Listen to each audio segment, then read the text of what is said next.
Class 11th chemistry का second chapter पढ़ रहे थे, that is structure of atom. तो आज हम डिस्कस करेंगे कि E/m ratio of the electron किसने निकाला था और कैसे निकाला था। So E/m that is charge to mass ratio of electron was given by J Thomson. J Thomson ने एक एक्सपेरिमेंट के through charge to mass ratio of electron, only of electron निकाला था। कैसे निकाला? उन्होंने एक कैथोड रे ट्यूब ली, उसको थोड़ा सा मॉडिफाई करा और क्या करा उन्होंने इलेक्ट्रिक और मैग्नेटिक। देखिए सबसे पहले हम बात करते हैं कि नॉर्मल अगर सर्कमस्टेंसेस हो, यानी कि अगर कोई भी इलेक्ट्रिक या मैग्नेटिक फील्ड ना हो तो सिंपल स्ट्रेट लाइन में जाती है रे। जो एक कैथोड रे है वो सिंपल स्ट्रेट लाइन में ट्रैवल करके सी पॉइंट पे, और ये मेरी एक फ्लोरोसेंट स्क्रीन है जिसके ऊपर मैंने जिंक सल्फाइड की कोटिंग की हुई है जो ग्लो करेगी जब भी उस पे कैथोड रे के पार्टिकल स्ट्राइक होंगे। ये हमने लास्ट वीडियो में डिस्कस करा है। उसके बाद उन्होंने क्या करा, क्योंकि उनको charge to mass ratio calculate करनी थी, तो उन्होंने क्या करा, इलेक्ट्रिक फील्ड और मैग्नेटिक फील्ड इंट्रोड्यूस कर दी। और क्या करा, इलेक्ट्रिक और मैग्नेटिक फील्ड जो इंट्रोड्यूस करी वो करी थी परपेंडिकुलर टू ईच अदर। ये क्रॉस का मतलब है कि इनटू द बोर्ड, यानी कि देखिए कुछ ऐसा सिनेरियो था। कैसा? मैंने क्या बोला कि मैग्नेटिक फील्ड कुछ ऐसे थी, इलेक्ट्रिक फील्ड ऐसे थी, और जो कैथोड इलेक्ट्रिक फील्ड है ये है मेरी मैग्नेटिक फील्ड, ये है मेरी electric field. Electric and magnetic field was perpendicular to each was set perpendicular to each other, और जो मेरी कैथोड रेज है वो यहां से आ रही थी ऐसे करके। तो क्या हुआ, जब मेरी कैथोड रेज आई तो उन्होंने तीन केसेस ऑब्जर्व करे। पहला क्या था, अगर खाली इलेक्ट्रिक फील्ड है, देखिए अगर खाली ये इलेक्ट्रिक फील्ड है मेरी, अगर उन्होंने देखा जब खाली इलेक्ट्रिक फील्ड है तो कैथोड रेज आई, यहां से इलेक्ट्रिक फील्ड स्टार्ट हुई, तो क्या हुआ, ये अपना पाथ से डेविएट हो गई, और डेविएट होके कहां जाके स्ट्राइक करा इन्होंने, रेड मार्कर से लिखा था, डेविएट होके कहां जाके स्ट्राइक करा, ए पॉइंट पे ऑन द फ्लोरोसेंट स्क्रीन। उसके बाद हमने क्या देखा, ये अगर सिर्फ मेरी इलेक्ट्रिक मैग्नेटिक फील्ड है, अगर सिर्फ उन्होंने मैग्नेटिक फील्ड सेट की जब, तो हमने देखा कि कैथोड रेज आ रही है यहाँ पर, ये दूसरी उल्टी डायरेक्शन में डेविएट हुई। कहां पर डेविएट होकर कहां पर स्ट्राइक की, बी पॉइंट पर ऑन द फ्लोरोसेंट स्क्रीन। तो फिर उन्होंने क्या करा, तीसरे केस में उन्होंने क्या करा, मैग्नेटिक फील्ड और इलेक्ट्रिक फील्ड दोनों सेट की परपेंडिकुलर टू ईच अदर, इस तरीके से। ये मेरी मैग्नेटिक फील्ड है, ये मेरी इलेक्ट्रिक फील्ड है। तीसरे केस में उन्होंने क्या करा, दोनों इलेक्ट्रिक और magnetic field perpendicular to each other set की और कैथोड रेज को पास करा। उन्होंने क्या ऑब्जर्व करा, एक स्पेसिफिक वैल्यू पर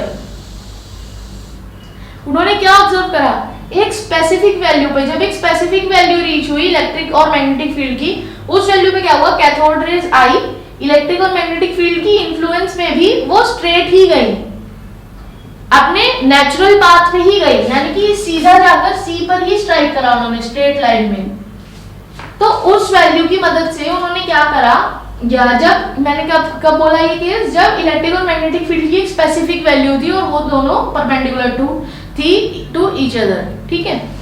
तो इस एक्सपेरिमेंट से उससे उन्होंने क्या निकाला इन्फ्रेंस, उन्होंने देखा कि डेविएशन ऑफ कैथोड रेज किस किस चीजों पे डिपेंड कर रही है। उन्होंने देखा कि डेविएशन ऑफ कैथोड रेज जो है, या मैं कहूँ डेविएशन ऑफ इलेक्ट्रॉन, बिकॉज जो कैथोड रेज है वो मेनली इलेक्ट्रॉन से ही बनती है। तो उन्होंने देखा कि डेविएशन तीन चीजों पे डिपेंड करती है, डेविएशन ऑफ इलेक्ट्रॉन्स। और डेविएशन ऑफ इलेक्ट्रॉन कहाँ से बात कर रहे हैं, फ्रॉम इट्स नेचुरल पाथ, यानी कि जो स्ट्रेट लाइन पाथ है कि सी पॉइंट पे जब वो स्ट्राइक करती है उससे वो डेविएट होती है। तीन चीजों पर डेविएशन डिपेंड करती है। वो क्या क्या है, पहला था चार्ज ऑन द पार्टिकल, कि कितना चार्ज है इलेक्ट्रॉन पर, charge on the particle. Second था मास। थर्ड था इलेक्ट्रिक या मैग्नेटिक फील्ड का जो मैग्नीट्यूड था, उस पर डेविएशन डिपेंड कर रहा था। अब हम देखते हैं डेविएशन कैसे डिपेंड कर रहा था।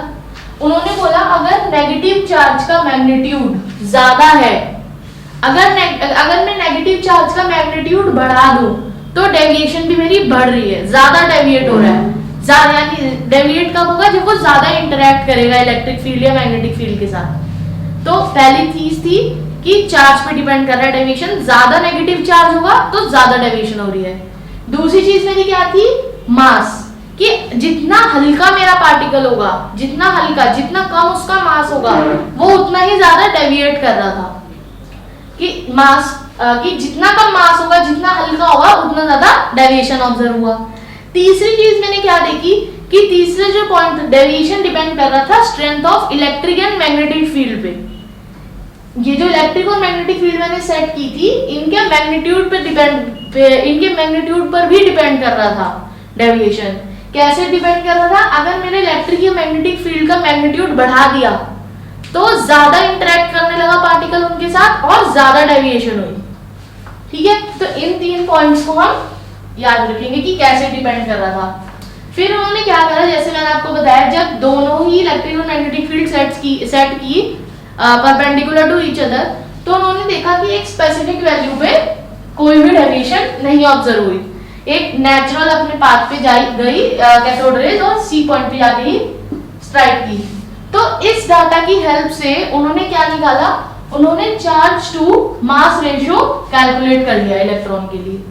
और वो क्या आया था, charge to mass ratio 1.758820 into 10⁻11 coulomb पर केजी। ये आई थी मेरी चार्ज टू मास की रेशियो फॉर एन इलेक्ट्रॉन। और एक्सपेरिमेंट में यही हमको निकालना था, और एक्सपेरिमेंट किया किसने था, जे थॉमसन ने। ठीक है, अब हम देखेंगे कि चार्ज, फिर E/m रेशियो तो निकल गई, पर हमें जो मेनली चाहिए था वो था कि मास ऑफ इलेक्ट्रॉन चाहिए था और चार्ज ऑन द इलेक्ट्रॉन चाहिए था हमको। तो हम वो कैसे पता लगा, अब हम वो देखते हैं। तो अब हम देख रहे हैं कि हमें ये कैसे पता लगा कि इलेक्ट्रॉन पर कितना चार्ज होता है। E/m रेशियो तो हमारे पास आ गई, जे थॉमसन ने कैलकुलेट करके दी थी, बट अब हमें ये पता लगाना था कि चार्ज क्या था इलेक्ट्रॉन पे। तो एक हमारे साइंटिस्ट थे रॉबर्ट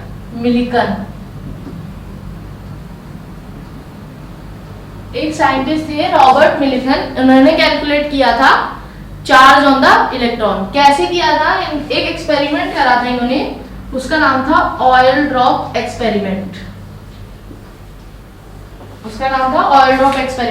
इस एक्सपेरिमेंट में क्या हुआ था, एक ग्लास चेंबर लिया उन्होंने, यहाँ पर एक एटमाइजर फिट करा था, और ये यहाँ पे उन्होंने ऑयल लिया था थोड़ा सा। तो क्या करा उन्होंने, ये हमारी है इलेक्ट्रोड्स,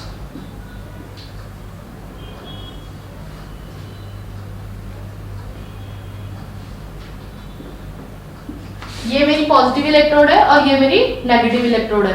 तो उन्होंने क्या करा, एक एटमाइजर फिट, एक ग्लास चेंबर लिया, उसमें एक एटमाइजर फिट करा। क्या हुआ एटमाइजर से, एटमाइजर ने ऑयल ड्रॉपलेट्स रिलीज की कुछ, यहाँ पर एटमाइजर ने कुछ ऑयल ड्रॉपलेट्स रिलीज की इस रीजन में। उन्होंने क्या करा, पॉजिटिवली चार्ज जो मेरी इलेक्ट्रोड थी उसमें एक छोटा सा होल कर दिया, मेरी पॉजिटिवली चार्ज इलेक्ट्रोड में। तो उससे क्या हुआ, ये जो ऑयल ड्रॉपलेट्स थी ये मेरी इस रीजन में आने लगी।